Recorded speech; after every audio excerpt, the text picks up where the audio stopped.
ইন্নালিল্লাহ, হায় হায়, কি মারাত্মক একটা অ্যাক্সিডেন্ট হয়ে গেল এখানে। দেখেন সিমেন্ট বোঝাই, এই যে দেখেন সিমেন্ট বোঝাই বিশাল বড় এই যে একটা ট্রাক একেবারে উল্টাই পড়লো। দেখেন কি একটা অবস্থা, কি মারাত্মক একটা দুর্ঘটনা। এটা হলো এই যে তামান্না পার্কের সামনে যে মোড়টা আছে, এই মোড়ে প্রায় দুর্ঘটনা হয়ে থাকে। দুর্ঘটনার কারণ কি আজকে আপনাদের দেখাবো। এই যে দেখেন তামান্না পার্কের সামনের এই মোড়টায় প্রায় দেখা যায় বাস, বড় বড় ট্রাক এখানে উল্টাই পড়ে। আসলে কারণ কি বিষয়টা আপনাদের আজকে একটু দেখাবো।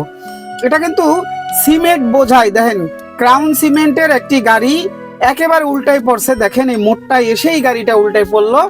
কি মারাত্মক একটা দুর্ঘটনা, এটা না দেখলে আসলে বোঝা যায় না যে এত বড় একটা দুর্ঘটনা হয়েছে। অথচ এই এই দুর্ঘটনার যে মূল কারণগুলো এগুলো কিন্তু মানুষ তুলে ধরে না। এখানে আপনাদের একটা জিনিস দেখাবো যে এই দুর্ঘটনার কারণটা কি।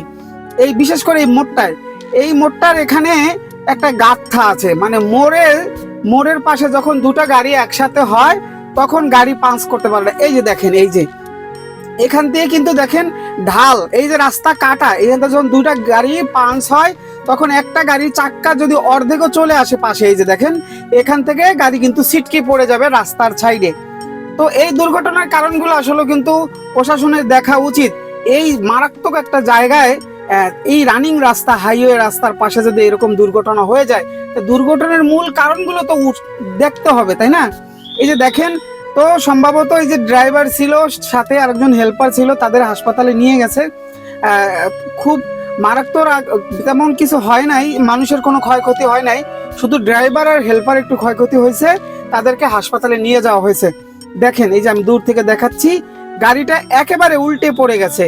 ডান পাশ দিয়ে যখন একটা গাড়ি আসছে, ওই যখন বাম পাশে ঢুকছে তখনই গাড়িটা, যখন হালকা পাশ কাটা হয়েছে তখন এই গাড়িটা উল্টে পড়ে গেছে।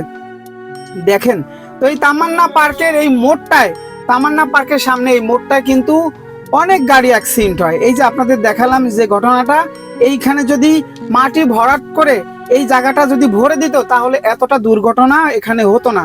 দেখেন কত গাড়ি এখান থেকে আসতেছে, এবং বিশেষ করে এইখানে কিন্তু গাড়ি স্লো করে না। বাসগুলো, বিভিন্ন ধরনের বাস আপনার ডিস্ট্রিবিউটরের যে গাড়িগুলো স্লো করে না, রানিং এ যখন কেটে যায় তখন একটু সমস্যা হলে গাড়ি উল্টিয়ে পড়ে যায়। তো দেখেন কি দুর্ঘটনা হতে পারতো। এখানে মানুষ থাকে, পার্কের গেট দিয়ে মানুষ যায়, হ্যাঁ, সে মানুষগুলোর গাড়ির উপরে যদি গাড়িটা পড়ে যেত তাহলে কি অবস্থা, কি একটা অবস্থা হতো তাইলে বুঝেন। দেখেন এখানে গাড়িগুলো কিন্তু কেউ আস্তে ধীরে চালায় না, দ্রুত যায়, আর এ কারণে গাড়িগুলো পড়ে যায়।